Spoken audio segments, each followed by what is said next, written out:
به طور کلی حالا که داری می‌نویسی بگم به طور کلی چیزی که من مد نظرمه، یعنی اگه دانش آموزی بتونه این سناریو رو کامل پیاده کنه، بهترین کار اینه که توی آزمون 6 بهمن، 20 بهمن، 4 اسفند و 18 اسفند دانش آموزی خیلی خوبه با پیشروی سریع پیش بره و اصلا تموم کنه ماجرا رو. خب کارو کلا تموم کنه و دیگه از اون به بعد بره دنیا، یعنی نیایم کلا 4 تا آزمونه دیگه، 4 تا آزمونه که من میخوام نیم سال دومم جمع کنم. نیم سال دوم 12 هم هست، نیم سال دوم پایه هم هست، یعنی یه پایه اونجا دارم، نیم پایه اونجا، یک و نیم پایه رو میخوام تو 4 تا آزمون جمع کنم. کار خودش خیلی سنگینه، خیلی سنگینه به نسبت نیم سال اولی که شما توی 3 ماه میخواستین یک و نیم پایه رو جمع کنین که خب خیلی چیز سختی به نظر من نبود توی 3 ماه. عملاً سرعت ترم دوم کانون اگه با پیشروی سریعش بخوام حساب کنم 2 برابر نیم سال اولشه.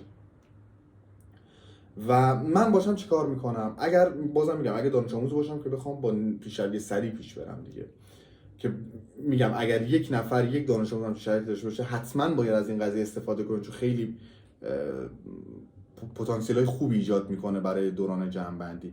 18 اسفند کارو تموم میکنه که قطعا باز اونجا یه سری مشکلات داره، مثلا زیست شناسی ببخشید 11 هم کامل جمع نشده، 12 هم کامل جمع نشده، همه تستاش نذارم، هیچ کار نکردم، ولی یه خوبی داره، پرونده کلا بسته شده. گرفتی چی میگم؟ این بسته شدن پرونده کنکور و آماده شدن برای کنکور خیلی اتفاق مثبتیه، خیلی آرامش زیادی داره. یعنی دوران جمعی با تمام ترسی که داره، همین که من دانش آموز دیگه میگم خب اوکی من دیگه اینجا دوران جمع‌بندیه، اینجا وای میستم و از اینجا به بعد هر کاری که در توان دارم و انجام میدم.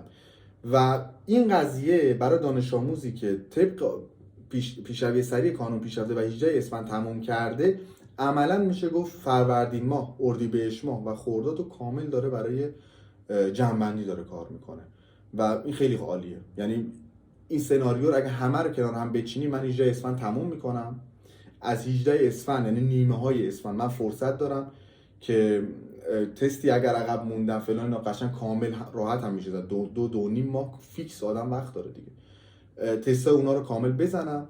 بعد این بین من به عنوان دانش آموز 12 در این بین یک کنکور آزمایشی دارم، خیلی خوبه. یعنی حالا کنکور فروردین خیلی مهمه، خیلی مهمه، ولی یه ماهیت آزمایشی برای من داره دیگه، چون دیگه اون کنکوری که به طور قطع مال منه کنکور تیر ماهه.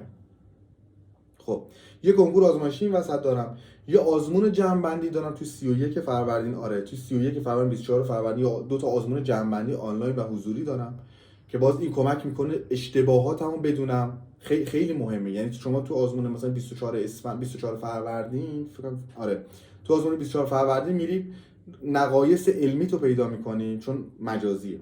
تو آزمون 31 فروردین میتونی مشکلات آزمون دادن حضوری تو پیدا کنی که باز این خودش خیلی خوبه. و دیگه میری سراغ کنکور. یک اندوخته‌ای من دارم، یعنی یک نیمچه جنبندی کردم و کنکور دادم، یعنی هم تجربه دیگه کامل میشه. بعد از 31 فروردین باز دوباره وارد جنبندی میشم، باز میام نیم سال دومو جنبندی میکنم اگه جای ایراد داره فلان داره، چون توی 4 تا آزمون جمع کرده کانون دیگه، باز اگه جای ایرادی چیزی داره میام اونا رو جبران میکنم. یه سری تستا اگه از یه سری جا نزدم اوکی میکنم، سوالات امتحان نهایی رو کار میکنم.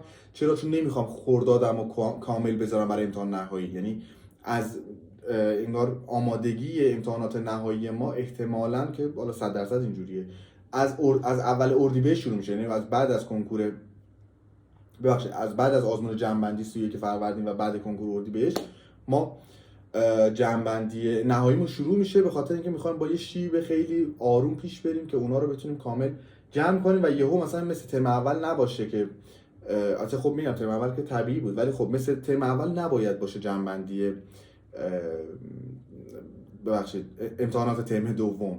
یعنی این که مثلا من یه روز قبل امتحانم کامل ریاضی بخونم، یه روز قبل امتحان کامل زیست بخونم و اینجور چیزا نباید باشه. از طرفی امتحان، یعنی میخوام بگم این لول چقدر سخت‌تر میشه که هم امتحانش خیلی برای من حیاتی تره، یعنی با توجه به اینکه این امتحانی که من میخوام شرکت کنم به عنوان امتحان نهایی 50% نتیجه کنکورمه که ترم اول اصلا این شکلی نبود. ترم اول یه آزمونی بود که خیلی اهمیت نداشت، یعنی میخوام اون لول استرابه رو برای خودت ترسیم کنی که خب 50% کنکور هم من دارم میرم امتحان میدم و در این بین باید یک نیم نگاهی به اون 50% دیگه‌اش داشته باشم. یعنی نباید بذارم یه سری از قابلیتامو از دست بدم، سرعتم توی سری چیزا کمتر بشه و فلان. در نتیجه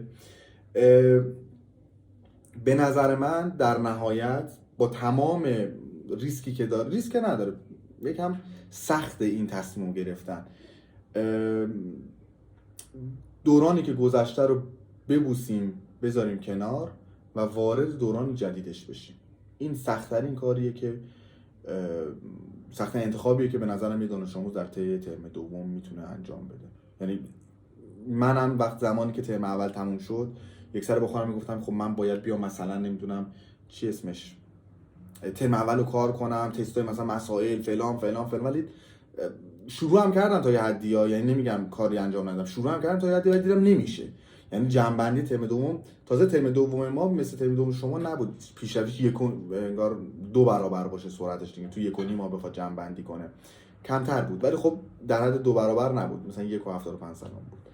و الان که مال شما 2 برابر قطعا نمیرسین، قطعا نمیرسین، مگر اینکه اینجا مثلا بخوای پیشروی معمولی بخوای انتخاب کنی، یعنی آهسته بخوای بری جلو، که خب این با اون باز یکی میشه، یعنی تو این ور پیشروی آهسته برداری اون ور فلان کنی، باز به نظرم خیلی کار درستی نیست. یعنی برای دانش آموزی که میتونه این کارو انجام بده خیلی حرفه‌ای‌تر و قشنگ‌تره که با پیشروی سریع بره که اونور زودتر تموم کنه و 3 ماهشو کامل بتونه خرج جنبندیش کنه دیگه، قطعا بهتره. تصمیم سختیه ها، بازم دارم میگم تصمیم فوق العاده سختیه، ولی خب اگر ببین نظر من اینه که به هیچ عنوان اصلا هیچ پنجره‌ای برای ترم اول باز نکنیم بجز همون آزمونایی که الان فکر کنم آره یکی 2 ساعت دیگه ارسال میشه آزمونایی که ارسال میشه و کار میشه طبق همون الگوریتم ماز سال قبل از شروع مهرش در قالب همونا مثلا زیست و شیمیشو مرور کنی، بعد توی فروردین ماه ریاضی فیزیکش و فلان و اینا رو بخوای استارت بزنی و در نهایت یه جنبندی داشته باش. ولی این که بخوایم یه تایمی بذاری مثلا مسائل شیمی رو من تست فلان چیز رو، این چیزای تست نزدن برخلاف چیزی که حالا تو وایس من گفتی، من تست نزدن رو ایگنور نمی‌کنم. یعنی قطعاً میدونم دانش آموز بدون تست خیلی بعیده نتیجه بگیره و حتی با تست کم خیلی بعیده نتیجه بگیره، اینو کامل میدونم. اما یک مسئله که این وسط هست اینه که دانش آموزی که اینجوری بگم معمولا دانش آموزای خوب تو رنج دانش آموزای خوب دارم صحبت، معمولا دانش آموزای خوب مطلبی رو که خوندن به کنکور میرسونن معمولا. خب و تمام مشکلی که من قبل کنکور دارم بابت اینه که مطلب رو نخوندم، یعنی بلد نیستم، صرف خوندنش نه، بلد نیستم، یعنی درسنامه‌ش رو نخوندم یا ویدیوش رو ندیدم، کتابو نخوندم، یعنی یک بار درست و حسابی نشستم اینو بخونم، اون مطلب کامل حذف میشه برای کنکور من. اینش میگم و این من از این قضیه دارم جلوگیری میکنم، وگرنه که قطعا تست تو برنامه به اندازه کافی نباشه خب اوکیه. بعد از اون طرف تو وایست هم تا حدی اشاره کردی که چاره‌ای هم نداشتیم، یعنی خب میشد یه راهش این بود که ما مثلا کلا ویدیوها رو بذاریم کنار، کامل ویدیوها رو میذاریم کنار، آقا تستا اگه رسید چه بهتر، اگه نرسید مثلا ویدیوها میره کنار فلان میشه، خب انجام نمیشد. میدونی چی میگم؟ یعنی چاره‌ای نداشتیم جز اینکه مثلا نمیشد تست حرکت شناسی کامل بذاریم ولی از اون ور ویدیو حرکت شناسی رو نبینیم، یا اول تستش رو بزنیم بعد ویدیوش رو ببینیم، نمیشد. یا مثلا ما میخواستیم یه لحظه من شارژرم رو بزنم، یا مثلا اگه ما اونوری میخواستیم کار کنیم اونم نمیشد. بذار یه لحظه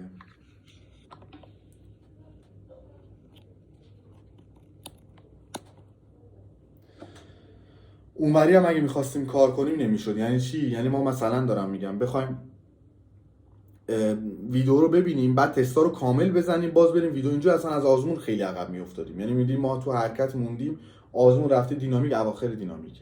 در نتیجه این راه حل انتخابی من نبوده که بگم من اینو انتخاب کردم مبینا که این تنها راهی بوده که بوده. میدونی چی میگم؟